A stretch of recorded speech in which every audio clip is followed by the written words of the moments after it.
ఇక కోటప్పకొండ వెళదాము. నాగరాజు సిద్ధంగా ఉన్నారు. నాగరాజు, ఏమిటి కోటప్పకొండలో పరిస్థితి? భక్తుల సందడి కోలాహలం ఎలా ఉంది? అండ్ కోటప్పకొండ అనగానే రాత్రికి వచ్చే ప్రబల తీర్థము, ఆ జ్యోతులు, ఇవి విశేషం కదా, వాటికి సంబంధించి ఏం ఇన్ఫర్మేషన్ ఉంది? ప్రస్తుతం అయితే భక్తులు చాలా పెద్ద ఎత్తున కూడా కోటప్పకొండకు తరలి వస్తున్నారు. చేదుకో కోటయ్య, ఆదుకో కోటయ్య అన్న నామస్మరణతో త్రికూటాద్రి కూడా మారుమోగిపోతా ఉంది. ప్రస్తుతం భక్తుల సందోహం ఎలా ఉందో కూడా మనం చూడవచ్చు. ప్రస్తుతం ఏదైతే ఘాట్ రోడ్ మార్గం నుంచి వచ్చే భక్తులు ఏ విధంగా వస్తున్నారో కూడా మీకు చూపిస్తాను. భక్తులు ఘాట్ రోడ్ మార్గం నుంచి బస్సుల ద్వారా ఇక్కడికి చేరుకుంటారు. ఈ టెంట్లు వేసినవన్నీ కూడా క్యూ లైన్లు. ఈ సాధారణ రోజుల్లో అయితే ఈ టెంట్లు ఏవి ఉండవు, కానీ ప్రస్తుతం అయితే వచ్చే భక్తుల కోసం, ఏర్పాట్ల కోసం ఈ టెంట్లన్నీ కూడా ఏర్పాటు చేశారు. టెంట్లో నుంచి ఇలాగా మనకి ఏదైతే ఇక్కడ మహామండపం కనిపిస్తుంది, ప్రస్తుతం మనం విజువల్స్లో కూడా చూడవచ్చు. ఈ మహామండపం ఏదైతే ఫిక్స్డ్ క్యూ లైన్, ఈ మహామండపంలోని క్యూ లైన్లోకి 2-3 అంతస్తుల క్యూ లైన్లో కూడా భక్తులు వెళ్తారు. అక్కడి నుంచి స్వామివారి దర్శనం, మనం గాలిగోపురం వెనుకున్న ప్రధాన ఆలయం కూడా చూస్తూ ఉన్నాం. ఇక్కడికి భక్తులు చేరుకుంటారు.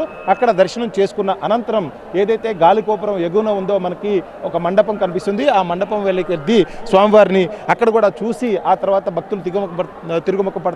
అయితే మనం ఎక్కడైతే మండపం ఉందో మండపం నుంచి కూడా మరికొంతమంది భక్తులు కొండ ఎక్కుతున్న ఈ విజువల్స్లో అయితే మీకు చూపిస్తా ఉన్నాను.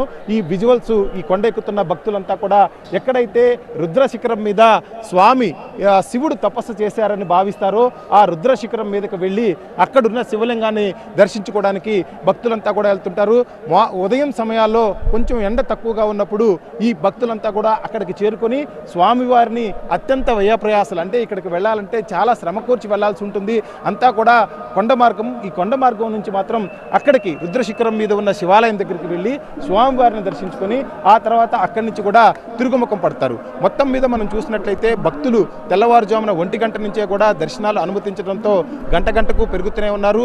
వివిధ ప్రాంతాల నుంచి, గుంటూరు జిల్లా చుట్టుపక్కల ఉన్న మహబూబ్ నగర్ కావచ్చు, నల్గొండ కావచ్చు, కర్నూలు కావచ్చు, వివిధ ప్రాంతాల నుంచి, ప్రకాశం జిల్లాల నుంచి వచ్చిన భక్తులు రాత్రంతా వేచి చేసి ఉదయాన్నే స్వామివారి దర్శనానికైతే వెళ్తున్న నేపథ్యాన్ని మనం చూస్తూ ఉన్నాం. గంటకు భక్తుల రద్దీ పెరుగుతూ ఉంది. స్థానికుల రాక ఇప్పుడిప్పుడే మొదలైంది కాబట్టి మరికొద్ది గంటల్లోనే పూర్తిగా కూడా ఈ త్రికూటాద్రి మొత్తం కూడా భక్తులతో నిండిపోనుంది. అదేవిధంగా రాత్రి జాగారానికి సంబంధించిన ప్రభలు కూడా ఇప్పుడిప్పుడే కొండ దిగువకు చేరుకుంటున్నాయి. మరికొద్ది గంటల్లోనే వివిధ గ్రామాల నుంచి వచ్చే 24 విద్యుత్ ప్రభలు కూడా కొలువుదీరనున్నాయి. రైట్ నాగరాజు.